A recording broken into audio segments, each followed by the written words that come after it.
Europe 1 Matin.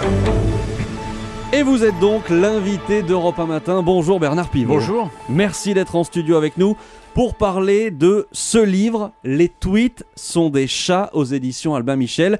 Il faut qu'on évacue un sujet d'emblée. Pourquoi ce titre, Les tweets sont des chats ? Parce que les chats, les tweets partent en silence, cheminent en silence et arrivent en silence, exactement comme les chats. Exactement comme un chat. Ce livre, c'est un recueil de vos tweets. Oui. Vous êtes un amoureux de Twitter, on va en parler. Je rappelle quand même le principe de Twitter, pour ceux qui ne connaissent pas bien.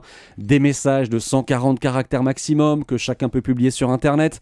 Vous êtes plongé là-dedans avec gourmandise, dans ces gazouillis, comme on dit. Twitter, ça veut dire gazouiller. Ce livre, je le disais, c'est un recueil, c'est une sorte de gymnastique d'ailleurs. Pour vous, tous les matins, sur les coups de 7 heures, à l'heure du pain grillé, c'est ce que vous dites dans le livre, vous tweetez, et ce matin, la règle est respectée. Juste aux alentours de 7 heures, vous avez tweeté la différence entre l'ascension de Jésus et celle des cosmonautes, c'est que lui a réussi à rester là-haut. Oui, c'est un plaisir, c'est une contrainte de s'exprimer très brièvement, d'exprimer une idée, un sentiment, de rapporter un fait en peu de caractères, mais c'est assez agréable, surtout quand on s'essaye à le faire avec clarté, avec humour ou avec émotion. Vous dites, ça n'est pas une contrainte. Si, c'est une contrainte, parce que 146, mais pour moi, ça n'en est pas une.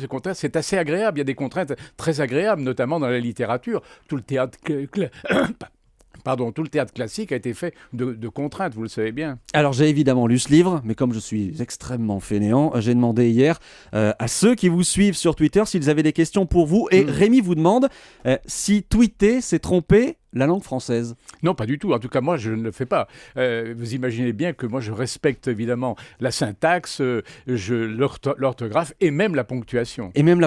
Alors, dans ce recueil, vous dites notamment, je cite un de vos tweets, « Entendez-vous sur Twitter les plaintes et gémissements des mots mutilés, compressés et torturés ?» Il faut respecter la langue française malgré tout. Oui, ça c'est évidemment, les gens seraient très surpris si après mon lourd passé dans la langue française et l'orthographe, d'un seul coup je me mettais à massacrer les mots de la langue française. Et vous dites, pour parler de cette concision imposée, vous dites que justement ça stimule et qu'on peut même écrire un roman en 140 signes. Vous donnez des exemples. Oui. Comment vous faites pour écrire un roman en 140 signes ? Non, mais c'est-à-dire que vous avez remarqué que dans le livre il y a beaucoup d'idées, de maximes, etc. Mais il y a aussi des petites scènes. Par exemple, je vais vous en donner une. Il allait être ému par ses larmes quand il aperçut son sac en crocodile. Ces petites choses comme ça. Ou bien un peu plus leste. Au lit, il se rappelle ce que lui disait et répétait sa mère à table. Tiens-toi droit.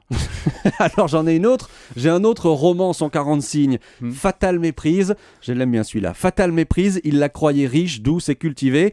Dès leur nuit de noces, il sut que c'était un homme pauvre, brutal et borné. Voilà, on a tout dit. C'est en 140 signes, c'est un petit roman. Alors toujours sur Twitter, Vro vous demande si Twitter est devenu le nouveau Zinc, le nouveau café du coin, où on peut parler de tout avec des inconnus. Oui, c'est une sorte de super comptoir, des brefs du comptoir au pont, mais sauf que là, c'est ouvert à des centaines de milliers de personnes. Et il y a sur Twitter, c'est pratiquement de particulier à particulier. Vous voyez, c'est un réseau choral où tous les gens sont des solistes. C'est ça le paradoxe de Twitter. Alors pour expliquer à nouveau encore le principe, on s'abonne à vos tweets. Oui. Alors c'est totalement gratuit, c'est juste on a oui, envie de suivre les tweets de Bernard Pivot. Je regarde sur l'écran d'ordinateur à côté de moi, 127 638 abonnés au compte de Bernard Pivot.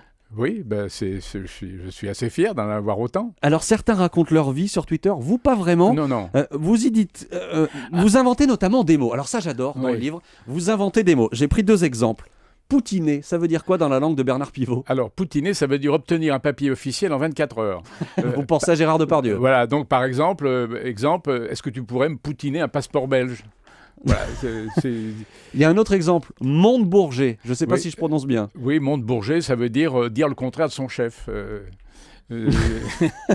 On pense à la dispute entre Montebourg et Jean-Marc Ayrault. En même temps, pour moi, c'est une sorte de journal où je peux exprimer parfois des choses que j'ai ressenties dans ma vie. Par exemple, je vais vous donner cet exemple. C'est vrai, parmi les regrets de la vie, le plus mélancolique et le plus charmant est le regret des baisers que l'on n'a pas osé prendre. Eh bien, c'est un sentiment que j'ai aujourd'hui, oui, bien sûr. Et il y a beaucoup de poésie dans ce livre. Poésie, c'est peut-être pas Oh, si. exagéré, mais en tout cas de l'humour, oui, ça sûrement. Mais c'est une manière, au fond, d'aborder le réel d'une manière cursive et spontanée et en même temps amusante. J'ai été surpris, il n'y a pas de politique. Non, très peu. Non, Pourquoi ? parce que Twitter est vraiment un réceptacle de déclarations politiques, d'ironie politique, et je n'avais pas envie d'en rajouter. Pourtant, il y aurait à dire sur les mots, notamment en ce moment. On a entendu des politiques parler des cons, des salopards. C'est un langage dont on n'avait pas forcément l'habitude. Oui, avec les cons, vous savez, il y a des gens qui ont écrit là-dessus, à commencer par Georges Brassens, et il l'a fait avec beaucoup de talent. C'est aussi un livre, ce recueil, dans lequel on a un peu l'impression que vous faites du prosélytisme, pro-Twitter.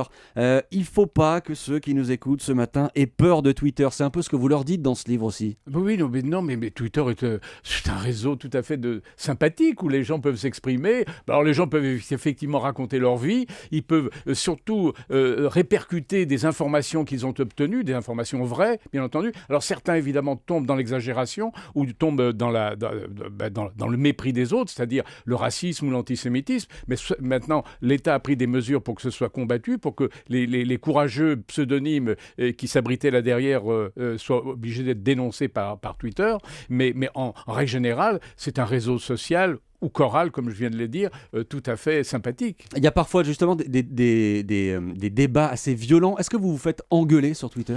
Alors, ça va de la déclaration d'amour à l'insulte. J'en ai eu des déclarations d'amour pour Bernard Pivot depuis hier. Mais ça va de l'un à l'autre. Alors, les déclarations d'amour et les insultes sont rares, heureusement. Mais c'est très amusant de voir comment... D'abord, on retweet, c'est-à-dire que quand quelque chose vous plaît, bien vous le rediffusez à vos abonnés, on appelle ça retweeter. Et puis, il y a des commentaires qui viennent, qui sont parfois très intéressants. Ça vous prend du temps d'écrire un tweet ?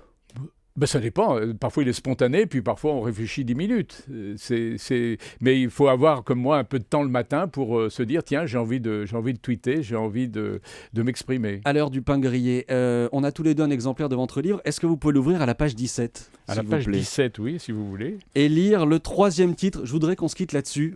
C'est un dernier argument pour convaincre. Lire le 3e. Ah oui. Depuis que je gazouille dans l'esprit des gens abonnés à Twitter, j'ai 10 ans de moins. Twitter ou la jouvence de l'abbé Souris. La jouvence de l'abbé Souris. Merci beaucoup Bernard Pivot. Merci d'avoir été avec nous.